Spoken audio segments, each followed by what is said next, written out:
What should they expect for this concert? Or Here's all I can tell you. You're going to get three guys. Wade Hayes, great guitar player. You know, great song guy. Loves songs that have meaning. Brian White, great singer, great guitar player, great drummer, loves great songs.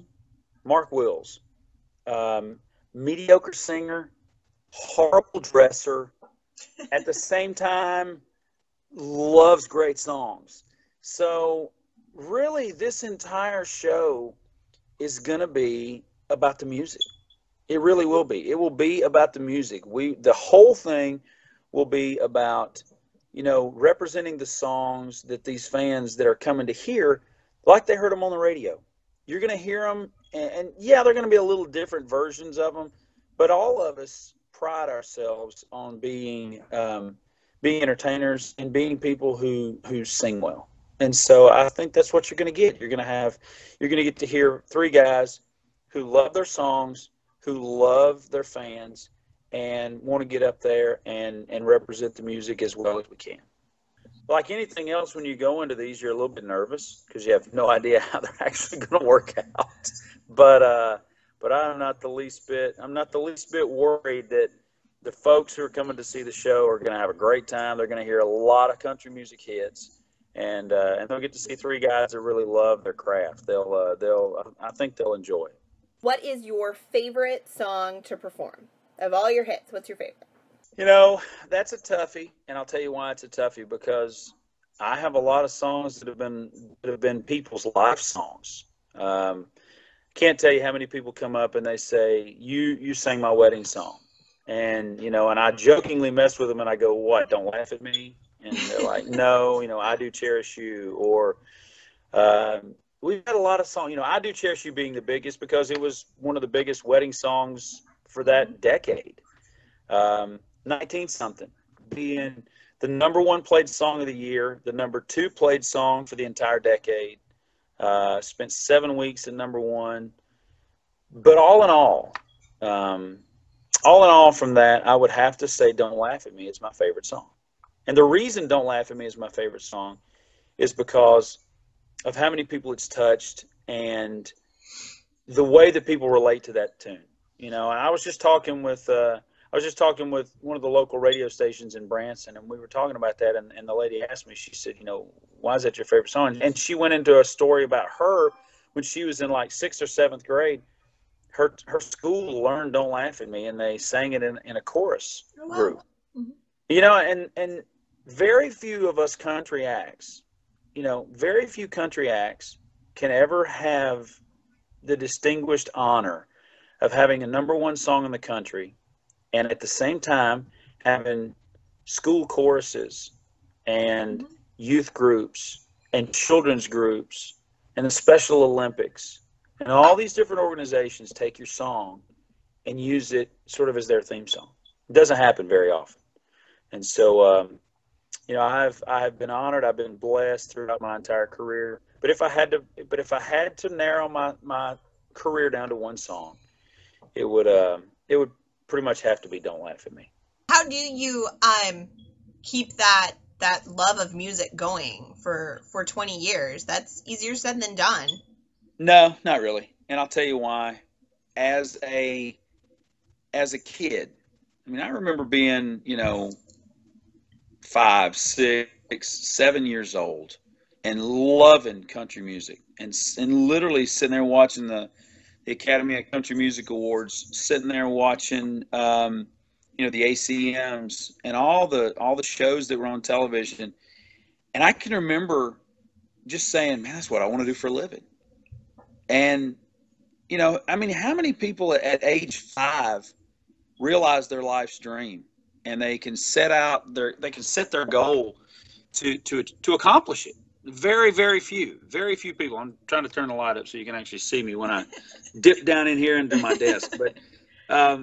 But yeah, very few people ever realize that goal that early in their life. And so for me, there never was a question of, is this really what you want to do? Is this something that you think, well, you can do this for a little while until you decide to go do something else? No, this is what I decided I was going to do at a very early age, and continue to go with it. You're a member of the Grand Ole Opry, correct? No, No? I'm not a member of the Grand Ole Opry. I thought you were on their list. Which is funny because look what I'm wearing right now. That's right. Oh, that's hilarious. That's my Grand Ole Opry hat that I'm sitting right here, doing the interview, wearing at my desk. I don't have any idea why, and I'm really happy that here's what you need to do. You need to tell people to start tweeting the Grand Ole Opry that I need to be the next member of the Grand Ole Opry. We can work on that. We can kind of work them over from a distance. Just don't tell them. Hashtag Mark Wills, Grand Ole Opry member. Boom. We can work on that. Like it. I like it. Let's go. Social media is my thing. Funny. That once again, that is one of those issues. That's one of those things that throughout my entire career, I just wanted to be. I'm sitting here in my office right now, and some of the stuff that's in my office, I don't know if you can see it. Hold on, I'll show you.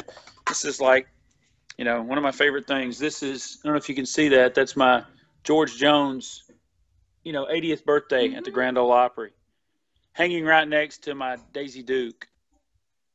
That's awesome. Yeah. So, I mean, that's been something that I have loved.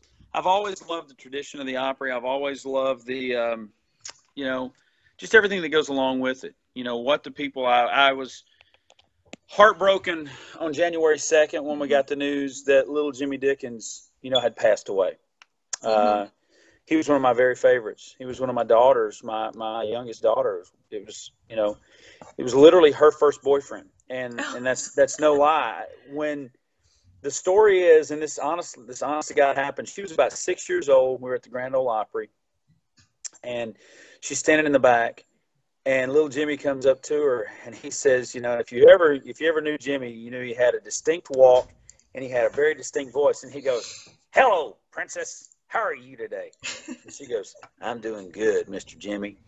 And he goes, "How many boyfriends do you have?" And she goes, "I'm 6. I don't have any boyfriends." And he goes, "Well, I'll be your boyfriend." And so she comes over to me and she goes, "Daddy, I got my first boyfriend." And I go, "You do?" She goes, "Yep." And I go, "Who is it?"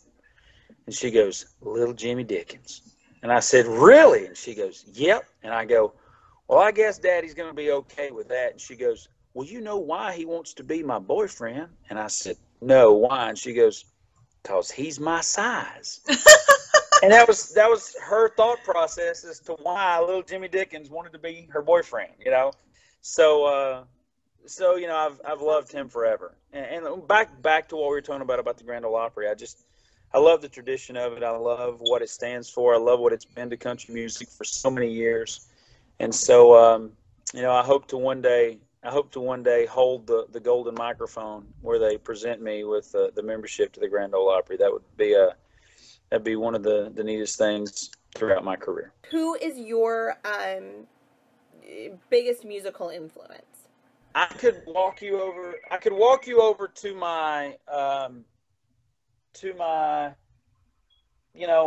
my CD collection here, and I could show you all the songs that I grew up listening to. Believe it or not, and I'm not saying this because I'm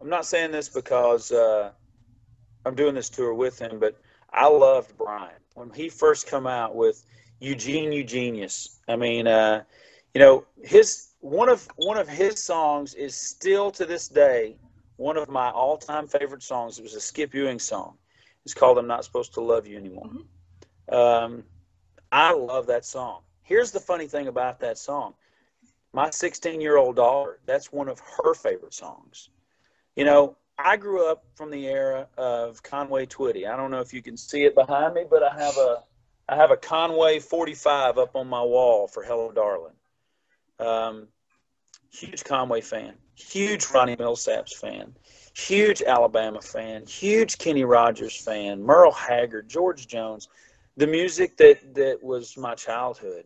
And so I don't think there's a way to narrow it down to one. I will say that fortunately for me, throughout my career, I've been very, very fortunate to get to meet the majority of the people that I idolized. I've met Alabama. I've met Millsap. I was with Ronnie Millsap 3 days ago in Las Vegas. If you follow me on Twitter, you get to see those pictures and Instagram and stuff like that. I have the two people that I wanted to meet throughout my entire life that I've never had the opportunity to brush elbows with was Conway Twitty and Keith Whitley, because both of them passed. Whitley in '89 and Conway, a few years after that, but still, very young before my career, took off. And so those are all of those that I just mentioned. Those are my favorites, and they still are. They remain to this day. If you pull up, if you pulled up my iPhone, which I'm talking to you on right now, if you pulled up my playlist in the iPhone, it's everything from Little Jimmy Dickens to Conway to Merle to Alabama to Kenny Rogers to Millsap, all of that. That's all on there. Well, I very much appreciate your time this afternoon. If you want to see three hillbillies make fools of themselves, the first two shows are the best time to do that, because once we do it a couple times, we do it again. We like looking professional. So come on out, have a good time with us, and I can promise you two things. I can promise you that the musical integrity is definitely going to be there, and you're going to get to hear a lot of hits. So awesome. Out and hang out with us. Thank you so much, and we'll see you in a couple weeks. Hey, this is Mark Wills. Come see me in Branson on February 14th with my friends Wade Hayes and Brian White. We'll see you there.